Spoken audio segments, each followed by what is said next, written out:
gebracht. Dames en heren, Dewey XL met het liedje Keesje Tippel. Gewoon lekker walsen. Sjoen Calanero laat op z'n de streets.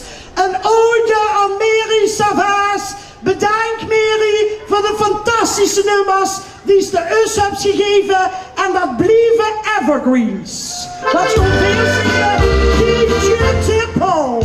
Ze woonde in de slotten van oude Amsterdam, waar nooit een zonnestraaltje haar venster binnenkwam.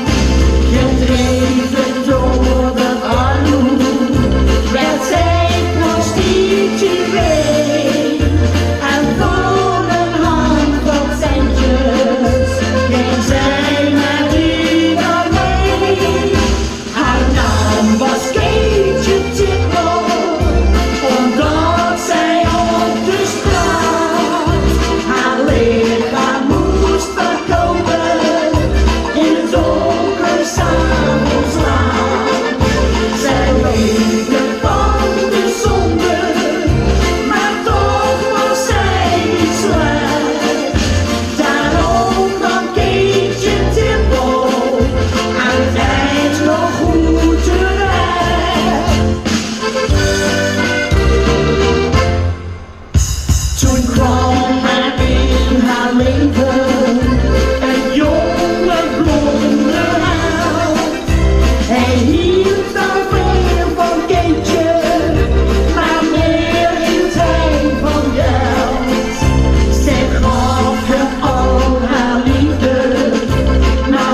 Ja, en ik weet nog zeker dat ze het fantastisch vond om dat te doen. Toch, laten we heel eerlijk zien.